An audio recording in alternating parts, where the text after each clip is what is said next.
Wash. ये कोई cosmetic नहीं, आयुर्वेदिक औषधि है। सीएम धामी ने की जेल विकास बोर्ड की बैठक। राज्य की सभी जेलों में एक जेल एक प्रोडक्ट योजना लागू करने के दिए निर्देश। कहा प्रत्येक जेल में एक विशिष्ट उत्पाद का किया जाएगा विकास।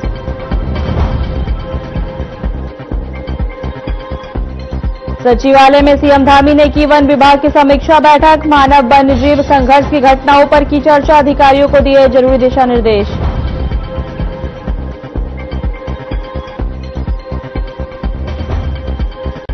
गणेश गोदियाल का राज्य के सांसदों पर हमला। कहा संसद के में उठाए मुद्दों पर करनी चाहिए अपनी राय व्यक्त, लेकिन सांसदों ने साधी हुई है मामले में चुप्पी। देहरादून में मुख्य निर्वाचन अधिकारी ने की समीक्षा बैठक। सभी जनपदों के जिलाधिकारी रहे मौजूद। वीसी से जरिए हुई एसआईआर पर विस्तृत चर्चा।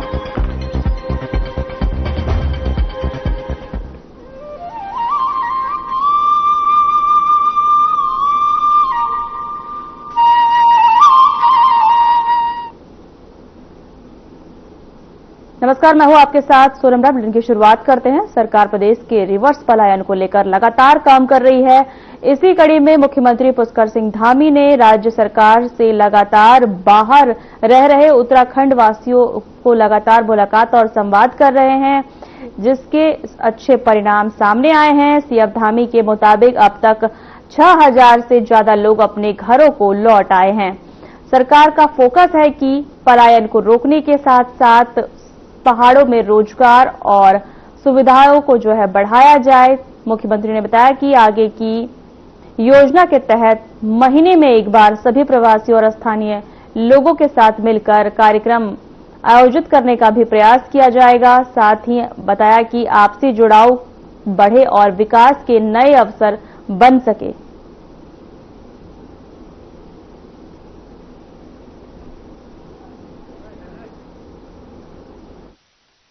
अभी तक देखिए जो एक अच्छी संख्या 6500 से अधिक की संख्या इस वर्ष लोगों ने रिवर्स पलायन राज्य के अंदर किया है, जो हमारे लिए बहुत उत्साहजनक है। हम उसमें और प्रयास कर रहे हैं। और प्रवासी जो मैंने पंचायतों की बात की है, उसमें देश और दुनिया में रहने वाले सभी हमारे प्रवासी भाई बहन या जो राज्य के अंदर भी अलग स्थानों पर निवास करते हैं, उन सभी को अपने अपने जनपदों में एक दिन सबका सम्मेलन हो, आपस में लोगों की चर्चा हो, इस प्रकार की योजना पर भी हम काम कर रहे हैं।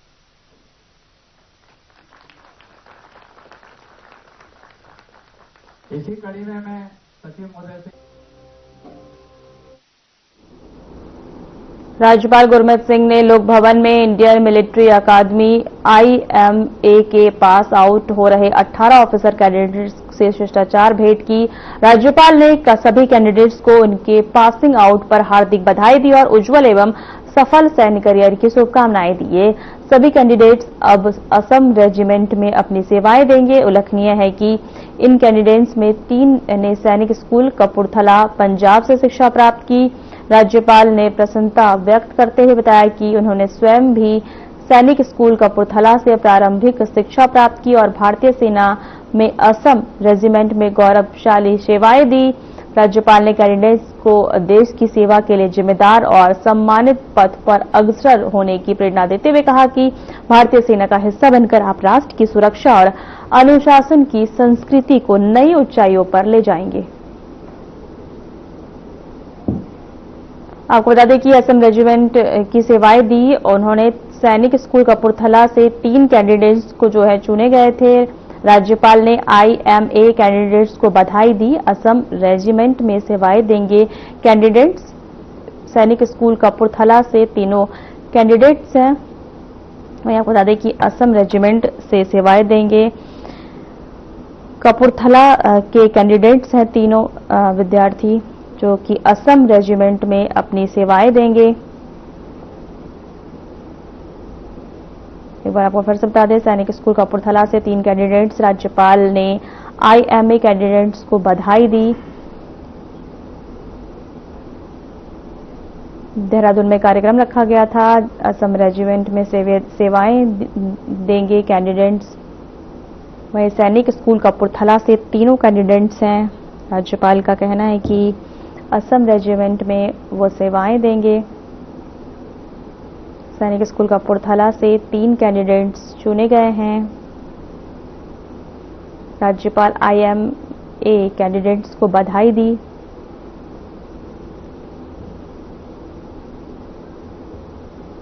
खबरों में आगे बढ़ेंगे। मुख्यमंत्री पुष्कर सिंह धामी द्वारा गन्ने के समर्थन मूल्यों को बढ़ाने के फैसले का भाजपा नेताओं ने स्वागत किया।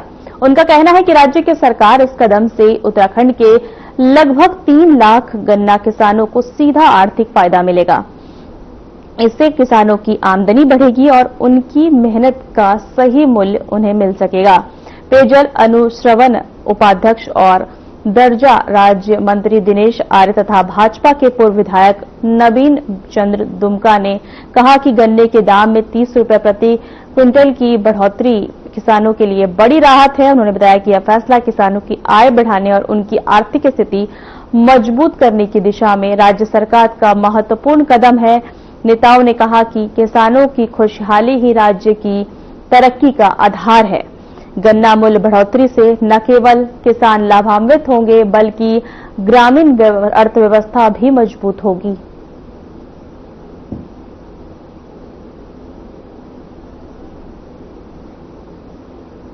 आपको बता दें कि गन्ना मूल्य बढ़ाने से किसानों को खुशी हुई है। 30 रुपए प्रति क्विंटल की बढ़ोतरी की गई है। नेताओं के इस फैसलों का स्वागत किया है नेताओं ने सीएम के।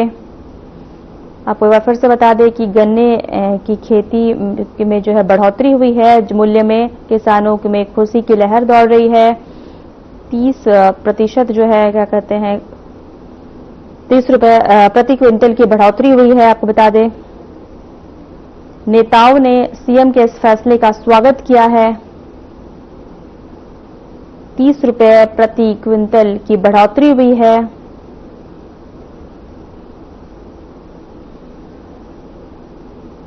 एक बार आपको फिर से बता दें गन्ना का मूल्य बढ़ने से किसानों में खुशी की लहर देखने को मिल रही है। 30 रुपए प्रति क्विंटल जो है बढ़ोतरी हुई है। सभी नेताओं ने सीएम के फैसले का स्वागत किया है। एक बार आपको फिर से बता दें 30 रुपए प्रति क्विंटल की बढ़ोतरी हुई है। इसको लेकर किसानों में खुशी की लहर है।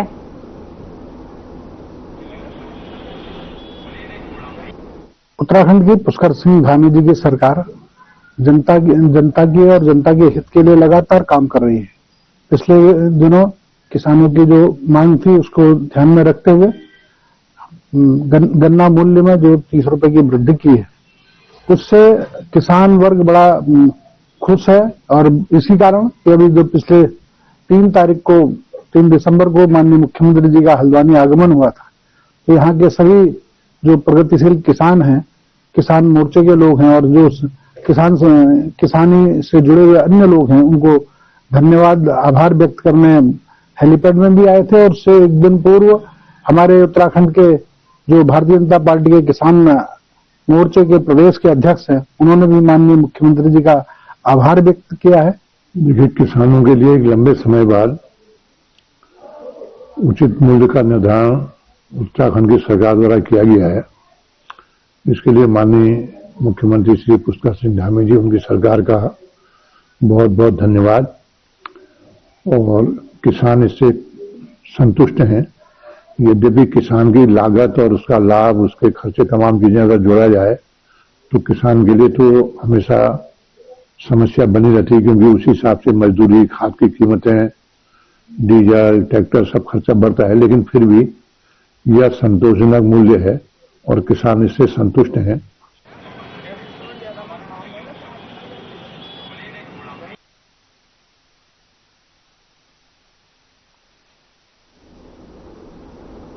गंगोत्री हाईवे चौड़ीकरण की जद में आ रहे देवदार के पेड़ों को लेकर पर्यावरणविद और धराली के ग्रामीण आमने सामने आ गए। हाल ही में पर्यावरणविदों के और हितधारकों ने झाला से भैरव घाटी के बीच पेड़ों की रक्षा के लिए उन पर रक्षा सूत्र बांधे थे, लेकिन धराली के ग्रामीणों ने पर्यावरणविदों के विरुद्ध नारेबाजी कर उनका पुतला फूका, जिसको लेकर उत्तराखंड के वन मंत्री सुबोध उनियाल ने कहा कि इकोलॉजी और इकोनॉमी दोनों ही जरूरी है। जितने पेड़ काटे जाते हैं उतने पेड़ लगाने का प्रावधान भी है। उन्होंने कहा कि कई सालों से जो लोग सड़क के लिए इंतजार कर रहे हैं, लेकिन अगर देवदार के पेड़ काटने की जरूरत नहीं होगी तो उस पर कड़ी कार्रवाई की जाएगी।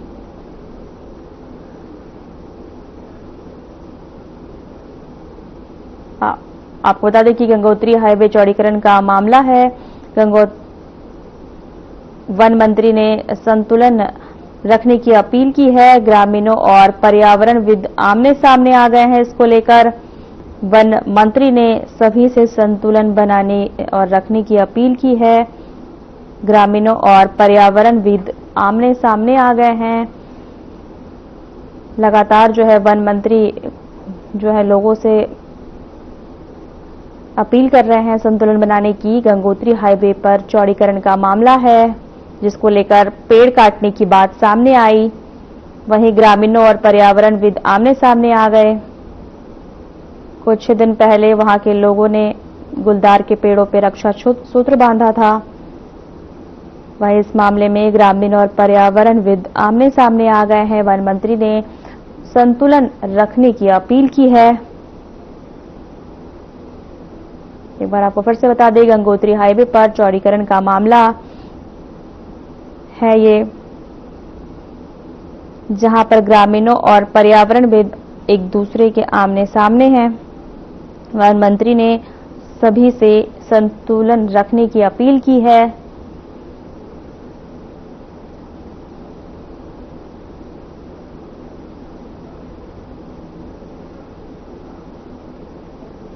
कहा गया है कि अगर गुलदार के पेड़ काटे जाएंगे, जितने पेड़ काटे जाते हैं उतने ही पेड़ लगाए जाते हैं। गंगोत्री हाईवे चौड़ीकरण का मामला सामने आया है जहां पर देवदार के पेड़ काटने की बात चल रही है। अगर देवदार के पेड़ काटे जाते हैं तो उतने ही पेड़ लगाने की बात कही गई है। ग्रामीण और पर्यावरणविद आमने सामने हैं।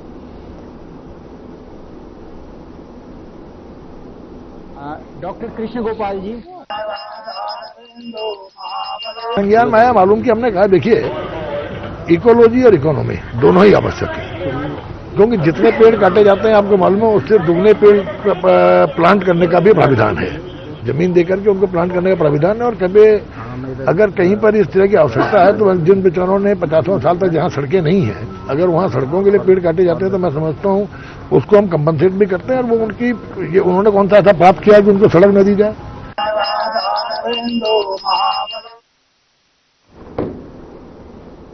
अल्पसंख्यक कार्य मंत्रालय द्वारा वक्फ संपत्तियों में सुधार व पंजीकरण प्रबंधन के लिए बनाए गए वेब पोर्टल पर रजिस्ट्रेशन करवाने की तारीख को बढ़ा दिया गया है। वहीं उत्तराखंड वक्फ बोर्ड के अध्यक्ष शादाब शम्स ने बताया कि कुछ कारणों की वजह से वेब पोर्टल पर सिर्फ 20% आपत्तियां ही दर्ज कराई गई। आंकड़ों की बात करें तो 5388 में से केवल 1441 संपत्तियां ही दर्ज हुई है। उन्होंने बताया कि सर्वोच्च न्यायालय के आदेश अनुसार सभी को अपने वक्फ संपत्तियों को स्टेट ट्रिब्यूनल में दर्ज कराने के निर्देश दिए गए थे। एक बार आपको बता दें कि उत्तराखंड वक्फ बोर्ड अध्यक्ष ने जानकारी दी है। वेब पोर्टल पर रजिस्ट्रेशन की तारीख बढ़ी है। उत्तराखंड वक्फ बोर्ड अध्यक्ष ने जानकारी दी।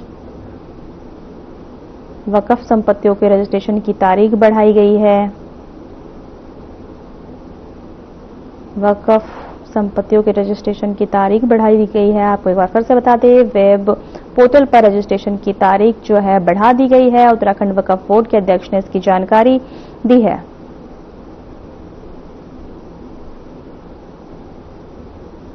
वेब पोर्टल पर रजिस्ट्रेशन की तारीख बढ़ा दी गई है। उत्तराखंड वक्फ बोर्ड अध्यक्ष ने इसकी जानकारी साझा की है।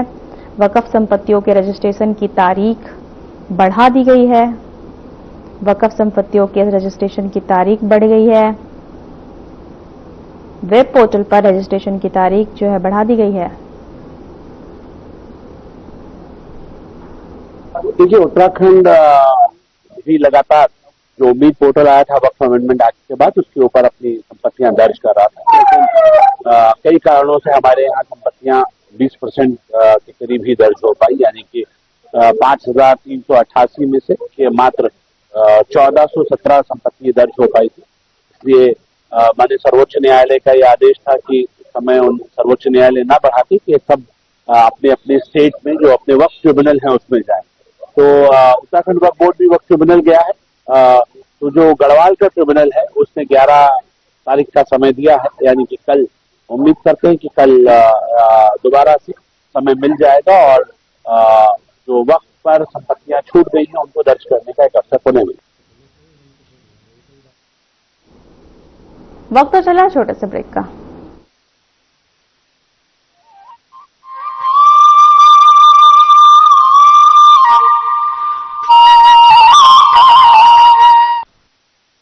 कुछ लोग खाते पीते तो बहुत बढ़िया हैं, पर फिर भी उनकी सेहत नहीं बनती। पिचके हुए गाल हैं, हड्डियां निकली हुई हैं, पैंटें ढीली हैं, कपड़े जचते नहीं, कोई पर्सनैलिटी नहीं। ऐसे लगता है इधर से खाए जा रहे हैं उधर से निकले जा रहा है, क्योंकि उनका पाचन तंत्र खराब है। और जब तक के पाचन तंत्र दुरुस्त नहीं होगा वो जितना मर्जी अच्छे से अच्छा खा ले उनकी सेहत नहीं बन सकती।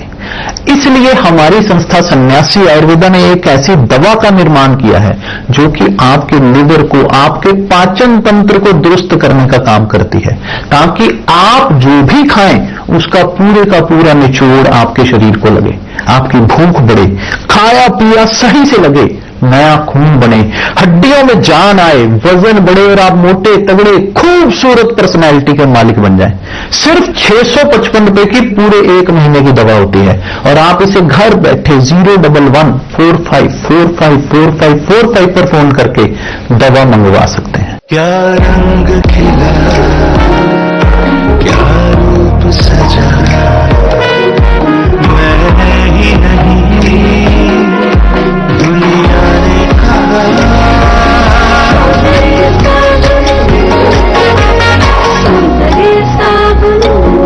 बेमौसम बारिश, आंधी और तूफान की चिंता भूल जाओ, फसल बीमा कराओ, सुरक्षा कवच पाओ। प्राकृतिक आपदा हो या कोई दुर्घटना, उसकी चिंता से भी मुक्ति पाओ। पीएम फसल बीमा योजना से करीब 2 लाख करोड़ रुपए क्लेम के रूप में किसानों को मिले हैं। मेरा नाम सुनील है, हरियाणा डिस्ट्रिक्ट से बिलोंग करता हूँ। मेरे पास 12 एकड़ जमीन है। अब की बार मैं टोटल नुकसान मानता हूँ मौसम परिवर्तन का, यानी कीटों के कारण लगभग 50% नुकसान हुआ है। ये फसल बीमा स्कीम बहुत ही बढ़िया स्कीम है। पिछली बार किसानों की 100% कॉटन खत्म हो गई थी, तो कंपनियों ने बीमा दिया है, किसानों को कुछ न कुछ भरपाई हो गई। मैं तो चाहता हूँ हर किसान को बीमा करवाना चाहिए। रबी फसल बीमा के लिए शीघ्र पंजीकरण कराएं। बैंक शाखा, बीमा कंपनी, कृषि ऋण समिति, जन सेवा केंद्र से संपर्क करें। फसल बीमा से संबंधित जानकारी के लिए हेल्पलाइन नंबर 14447 पर कॉल करें। फसल बीमा कराओ, सुरक्षा कवच पाओ।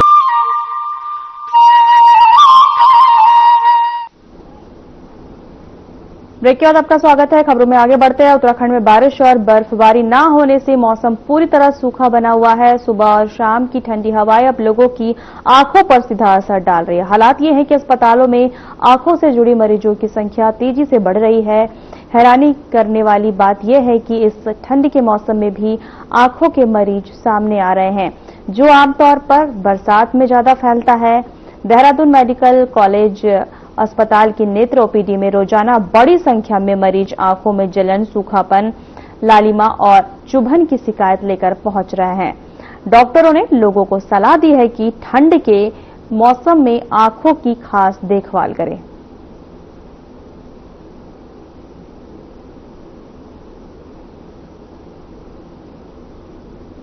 रहे हैं कि ज्यादातर ड्राइनेस के केसेस बढ़ जाते हैं ठंड के मौसम में।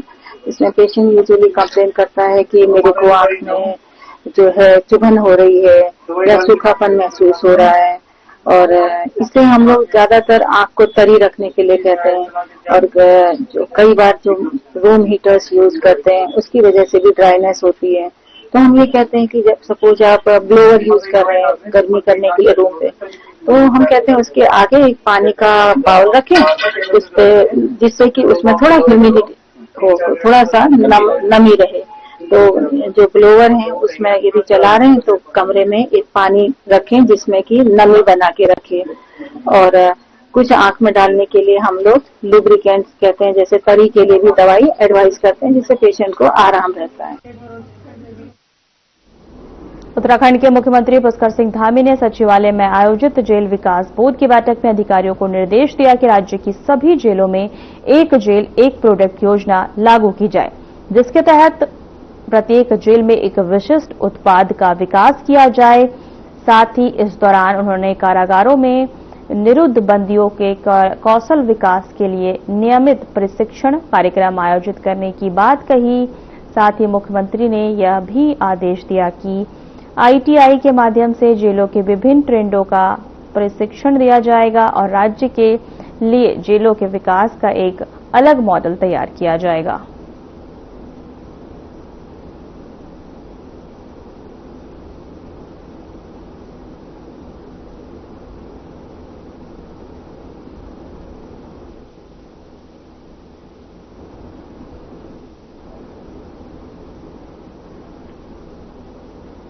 उत्तराखंड के सीएम पुष्कर सिंह धामी ने सचिवालय में वन विभाग की समीक्षा बैठक की। बैठक के दौरान सीएम ने अधिकारियों को जरूरी दिशा निर्देश दिए। सीएम धामी ने पौड़ी में मानक वन्यजीव संघर्ष की बढ़ती घटनाओं के चलते पौड़ी के DFO को तत्काल प्रभाव से हटाने के निर्देश दिए हैं। सीएम ने अधिकारियों को निर्देश दिए हैं कि जिन क्षेत्रों में जंगली जानवरों का अधिक भय है, ऐसे क्षेत्रों में स्कूली बच्चों को स्कूल तक छोड़ने और घर तक लाने के लिए वन विभाग और जिला प्रशासन द्वारा स्क्वाड की व्यवस्था की जाए। मानव वन्य जीव संघर्ष में किसी परिवार से कमाने वाले व्यक्ति की मृत्यु होने पर उनके परिवार को आर्थिक परेशानियों का सामना न करना पड़े, ऐसी स्थिति से निपटने के लिए वन विभाग प्रभावित परिवार की आजीविका को सहायता देने के लिए 2 सप्ताह के अंदर नीति बनाकर प्रस्तुत करे। सीएम धामी ने कहा कि जनपदों में मानव वन्य जीव संघर्ष को कम करने के लिए जिन भी उपकरणों की जरूरत है उन्हें जल्द से जल्द उपलब्ध कराया जाए।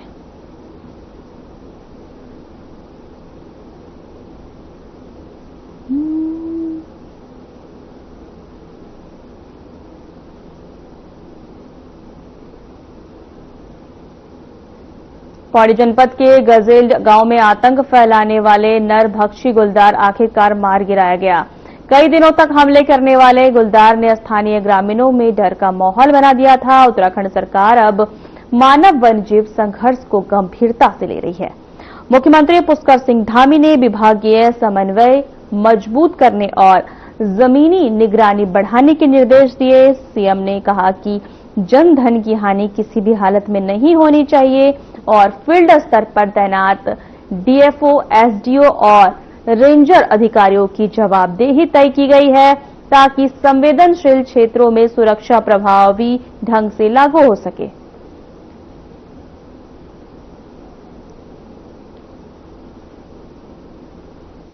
देखिए, किसी भी कीमत पर जान माल की क्षति नहीं होनी चाहिए। उसके लिए हमने वन विभाग, अन्य विभाग, जिले के अधिकारी, उन सभी को कहा है कि समन्वय बनाकर निगरानी करें और लोगों को बीच में जाकर उनकी हर प्रकार से सुरक्षा हो, उसकी व्यवस्था को संपन्न करने का काम सभी विभाग और जिला एडमिनिस्ट्रेशन मिलकर उसको आगे बढ़ाएंगे। और विशेषकर जो हमारे फॉरेस्ट डिपार्टमेंट के लोग हैं, DFO हैं, उनके SDO हैं, रेंजर हैं, उनका सबका उत्तरदायित्व फिक्स किया जा रहा है।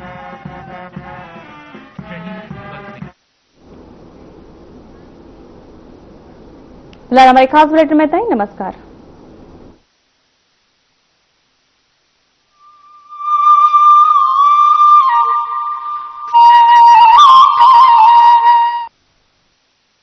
क्या आप दुबले पतले कमजोर हैं?